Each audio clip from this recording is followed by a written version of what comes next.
Welcome to GoVMlab, India's first job-ready VMware learning platform where professionals meet experts to revolutionize their VMware careers.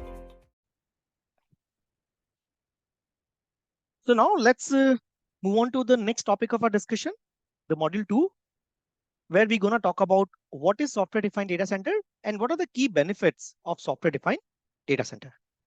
So now let's get started with that. So what is software-defined data center? It says that the key thing about software-defined data center is abstraction, pooling of the resources, and then automating it, right? Because we are talking about at the entire data center virtualization. But if you really try to understand this thing, right, this is what vSphere was also all about it. So because you all have a familiarity with the vSphere product, right? So I'll just take an example of virtual machine and try to relate this thing, right? So when you talk about the virtual machine, so let's say this is my ESXi server, and then I would be having, let's say, just take example of memory, for example. So let's say this is my 8 GB memory. What do I have it here? Right? And what we are doing, we are actually creating a virtual machines on it, VM1 and VM2. With, let's say, it's 8 GB memory, it's my 1 GB VM with the VM with the 1 GB memory, and this VM, let's say, 4 GB memory. This is what we have seen in the vSphere product line, right? Now, when you really go back in early those days, right, try to understand what virtual machine has done it for you. Because if you really understand the concept of virtual machine, trust me, NSX, vSAN, VCF, everything is interrelated. Because ultimately it's the same implementation, right? Virtualizing the resources. But what resources? Are we virtualizing CPU memory? It becomes your vSphere. If we are virtualizing network resources, become NSX. If we are virtualizing our storage resources, it becomes your vSAN. And if we are virtualizing my entire data center, that is what your VCF is all about it, right? So the principles are same. And the actual principles, if you really see that, it talks about three things. Abstraction. So if you really understand the abstraction layer, right? What is this abstraction layer does it for us? So if you really look at our ESX implementation, so this is, let's say, my hardware. This is my bare metal server. Okay, this bare metal server is what? This bare metal server, let's say, coming from Dell XYZ family, with have some memory, right? What you did, the very first thing on the server, create a VMs. Can you create a VM directly on this bare metal server? There is no way, because I mean, that was my traditional architecture, right? Where I'm running application directly on my bare metal server, which could be my Windows server, Linux server, or any other server, right? But when we talk about virtualization, what VMware did it for us? VMware come and say that we will not allow you to run the applications directly on the bare metal server. We will not allow you to control the resources of this Dell server. Because if my application, or maybe let's say my operating system, let's say your Windows operating system, in which you're running your any SQL application or any other application which you're running inside your Windows machine, right? If your Windows operating system is going to control the resources of your underlying Dell server, then what is the point of virtualization then? How does it make sense? Right? And that is what the virtualization is all about it, where VMware come and say that, no, this is your Windows machine. It's all fine.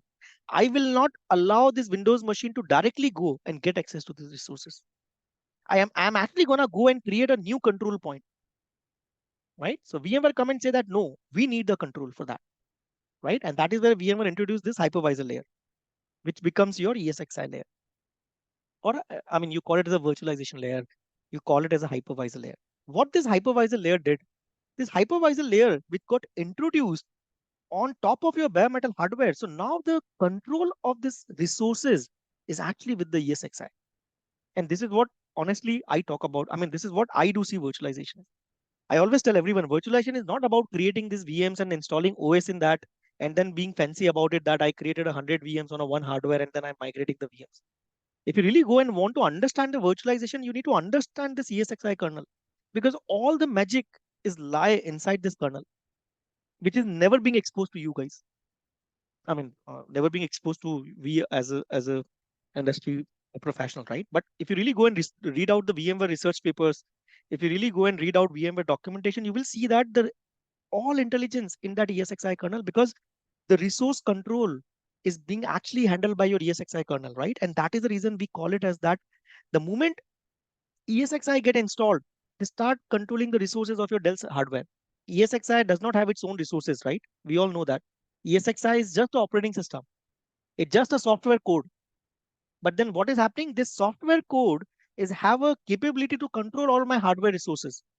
That is the reason one of the VM you are giving 1 GB, one of the VM you are giving 4 GB resources. Whereas in your hardware, you just have a one memory slot of 8 GB. We are not going to break, we are not breaking this 8 GB memory and cutting it down with the 1 GB to this and 8 GB to this. No. What we are doing, we are actually doing the partitioning of the resources, logical partitioning. And who does it? ESXi kernel does it. How it does it? That is what the magic is, right? So the point what I'm trying to explain you here is that this ESXi layer, as when we install this ESXi layer, it actually start controlling my hardware resources. And then it start virtualizing them. How it virtualize them? That is what the implementation, if you really want to go and learn about it, this is a VMware patent, binary translation technique. This is the technique which really break the that era. And this particular binary translation technique is something become a highest valued patent at that time. And because of this technology, VMware could virtualize the resources, right? So whatever you see that, right, it's not about just installing this hypervisor. It's about the magic, what is happening, right? That is what technology is. So because of this, VMware could make it possible, right? So, and I think this is what we discuss when we go and talk about deep dive programs, right? So now this is my ESXi host. So what happens is this is the abstraction layer, right? So what we call the moment you install ESXi, now you start creating a VMs, right? You start creating a VMs, Windows, you start creating a Linux VMs, and then what you do, you install, you give 2 GB memory to this guy, 4 GB memory to this guy. How is that? How it's being possible? Because this ESXi layer is hiding all these resources from these VMs. So your underlying hardware resources is in general never being exposed to your virtual machines. What virtual machines see, the virtual machine only see the resources what you're allocating to it during the virtual machine creation. So whenever you create a virtual machine, and I'm sure you would have seen this virtual machine creation wizard where you actually go and assign CPU, memory, hard drive, right? Whatever you are assigning at that time, this is what VMware is creating a virtual identity of motherboard and giving it to the virtual machine that boss, this is your hardware. It is not exposing your underlying hardware, the actual 8 GB memory to the operating system, right? And why is that possible? Because this abstraction layer. Because VMware ESXi is an abstraction layer. It abstracts your physical resources, right? And then it provides them as a logical representation to your virtual machine. So this is what we call abstraction layer. It's something like, what do you mean by abstraction, right? If I give you one simplest example, if you are actually going to some restaurant and you do see this menu card, right? When you do see this menu card, what exactly you see in the menu card when ordering the thing? You just come and look at the dishes, right? You look at the dishes that, okay, I want to have a paneer tikka masala. Done. Do you really go and figure it out? That this paneer tikka masala, that chef, how much quantity he's going to put chili, he's going to put, salt. What are the underlying ingredients when he's preparing this paneer tikka masala? We don't care. I only care about the taste because I want to have the taste of paneer tikka masala. That's it. I don't care how the chef is actually preparing it. It's his job. Let him do it. I am not the one who is interested in chef, right? This is what abstraction layer is. So the menu card is an abstraction layer for you. You tell what you want and let the system do its job, right? This is the abstraction is all about it. So now this ESXi hypervisor come and say that you want to create a VM with the Windows operating system, go and create it. You tell me how much memory you need it. I'll give it to you. But don't bother about how am I doing it. It's not your job. It's my job as abstraction layer. And that is what VMware is all about it, right? So this is the reason we say that abstraction. This is the layer of abstraction. We have seen the abstraction everywhere, right? You talk about this platform. They're everywhere in the day-to-day life. We do see the abstraction layer, right? For example, you talk about the car driving, right? Everyone would be driving the car, right? When you really go and do the acceleration, what is your end goal? The car company has given you one pedal.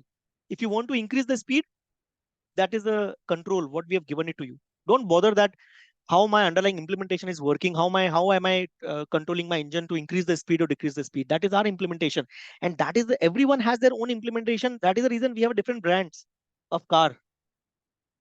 Because nobody is actually exposing their underlying implementation to you. And that is the reason we always say that BMW, Mercedes, they are at a different level altogether. And then we talk about Maruti and other companies at different level altogether, right? Because these have their patents. They have created their own abstraction layer. And no one is going to explain you how the underlying implementation is until unless you go and read out their implementation, right? Otherwise, they will tell you, you are the consumer, use that thing. That's it. Leave it up to us. So that paddle or the accelerator paddle become an abstraction layer for you, which hide the complexity of implementation, right? And that is what we call an interface. Then the next thing is pooling. What do you mean by pooling? Pooling means basically what VMware is doing, what VMware does it actually, right? You have the resources, you have a memory, you have a CPU, you have a network adapters, you have a storage stuff, right? What VMware ESXi layer does, it control all of your resources. The moment you install the hypervisor layer, this hypervisor layer get all the control of your resources. And that is what we call resource pooling. So it will start pooling your resources because the ownership, who is owning the resources? Do you think this Dell hardware is going to own the resources? No. Dell hardware is a provider. Consumer is my ESXi, who is actually going to consume these resources, and then it's going to provide this, and then it's going to provide these resources as a service to my virtual machines. So what we call pooling of the resources. First, you create abstraction layer, and then let the abstraction layer pool all of these resources. And then what it does, it actually create a virtual resources out of it. And virtual resources are what? Virtual resources are software code. I mean, for example, you talk about pCPU and you talk about vCPU, right? pCPU is physical core. But what is this vCPU? It's a virtual core. And this virtual core can be programmed, or anything which can be programmed can be automated. And anything which can be automated can be deployed as a service. That is what the exact ideation. Abstraction, creating this abstraction layer, hiding the complexity to the end user, claiming, pooling those resources, and then pooling these resources and then providing these resources as a logical volumes or logical or virtual resources to the end consumer. And everything is which is virtual can be a program, and anything can be programmed, can be automated, right? That is the whole idea of virtualization. So I have tried to explain you from the vSphere product perspective, right? But the ideation is same. This is what your software-defined data center is all about. A software-defined data center which come and say that software-defined data center is what? You need a data center to be deployed? Let me do it. I have a layer called software-defined data center. We'll insert this layer, and this layer will actually go and claim all of your infrastructure resources, whether it's a CPU memory or whether it's a network or whether it's a storage. And then we'll claim these resources as a pooling of the resources, and we'll give you the virtual notion of that. And then virtual notion is, as I said, the programmable, which can be automated. So this is what your SDDC is all about it. So I have given you example because all of you guys are coming from vSphere background, so you can understand the virtual machine. So this is at the bigger vision. So rather than talking only at the one piece of puzzle of my data center, which is a compute, here we are talking about virtualizing my entire data center, compute, storage, and networking as well. So when you combine this product, vSphere, NSX, vSAN, when you combine all this product together, it becomes your software-defined data center, right? So software-defined data center is the ideal architecture for private cloud, hybrid cloud, and public cloud, right? So this is a, as I said, right? Software-defined data center is a framework, is a thought process, it's principle, right? And then you develop your product on top of that. You develop your product and then get the product positioning that you want to position your product as a private cloud, hybrid cloud, multi-cloud, or public cloud. The whole idea of software-defined data center is all the infrastructure is virtualized. You can virtualize all the infrastructure component and then can be delivered as a service. Classic example is AWS, Azure, or Google, whatever cloud provider you want to take it. And the control of this data center is entirely automated by software, right? This is what it's all about it. So in the virtual machine example, if you really see who is controlling, who is the control data set, who is the control point for you in your entire vSphere product line. I mean, if you have, I mean, obviously you would have deployed vSphere product, right? Virtual machine, ESXi, vCenter, all these things. Where is the who is controlling your entire data center? Your ESXi hypervisor, not even vCenter server. If you really go and try to dig little further, everybody come and say that no, vCenter server is controlling it. How vCenter server will control it? vCenter server is a management plane. It can manage the thing, right? But the brain of the system is your ESXi kernel. because the implementation of VMware, proprietary implementation, the VMware intelligence is into actually the ESXi kernel. So control of the data center is with your ESXi kernel. Thank you for watching this video. If you want to continue watch this lecture, then join our exclusive YouTube membership program only at the price of 299 rupees INR per month and unlock your VMware potential with GoVMlab. With this membership program, you can unlock all of our members only content published on our YouTube channel. You can watch out the videos presented on your screen to know the benefits of GoVMlab subscription as well as the membership program. Thank you.